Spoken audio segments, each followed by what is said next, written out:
Guys, I just wanted to tell you real quick the safe way to move these switches so you don't break the tabs or break the switch or anything. A lot of people will jump to and grab them and pull that side out, because that side will pop out easy, but then you can't pull the rest of the switch out if you do that.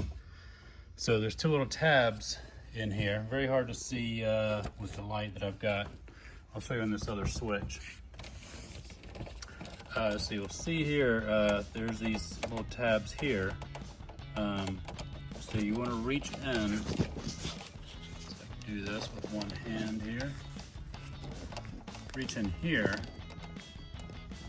so you can tell, it's hard to tell, but I'm pushing that switch in, that tab in right there from this side.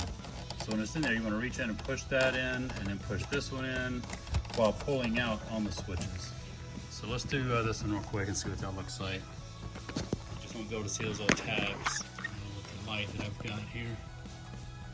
So I'm just going to reach in. Can't even see it myself, but they're in there. And there we go. Both little tabs is pulled out. So once this side pulls out, then you can kind of pull the switches back this way, this direction, and the whole assembly will come out. Just like that. There you go, done. These tabs stay intact, these tabs are good, so that's it. Hey, thanks for watching. Hit subscribe.